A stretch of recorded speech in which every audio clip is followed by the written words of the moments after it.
Vraiment incroyable. Le maire du Puy, Laurent Wauquiez, est fasciné. Sous ses yeux, 2 momies égyptiennes conservées dans les collections du musée Crozatier viennent d'être retirées de leur sarcophage. Sur la momie, c'est un travail incroyable pour essayer de battre la mort, quoi. Tiens, ces gens-là, ils ont voulu être immortels avec ce travail de la momie. C'est ça qui est impressionnant. On est juste un petit intermédiaire dans la vie de ces objets, donc voilà, c'est un sentiment d'humilité. Et puis bon, si on aime l'histoire, si on aime ça, on a toujours une petite émotion, quoi. Ce sont des collectionneurs privés qui ont fait don de ces 2 momies au musée il y a plus de 200 ans. Mais à part leur nom, on en sait peu sur elles. Direction alors l'hôpital, où elles vont être passées au scanner.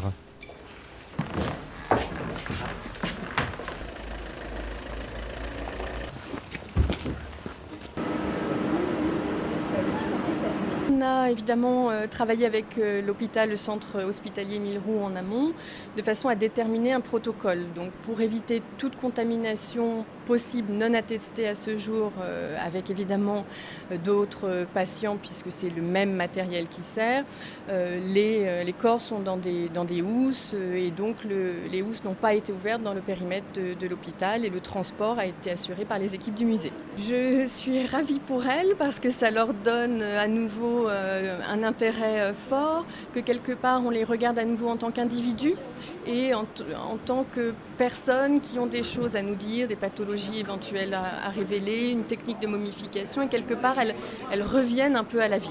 Et grâce à cette technologie, on en apprend un peu plus sur ces 2 momies de sexe féminin. On pense plutôt que c'est quelqu'un de jeune, qui avait une dentition parfaite, de ce que j'ai vu comme ça rapidement, qui n'a pas d'arthrose, et manifestement qui n'a pas été agressé, en tout cas au niveau du rachis ou du crâne.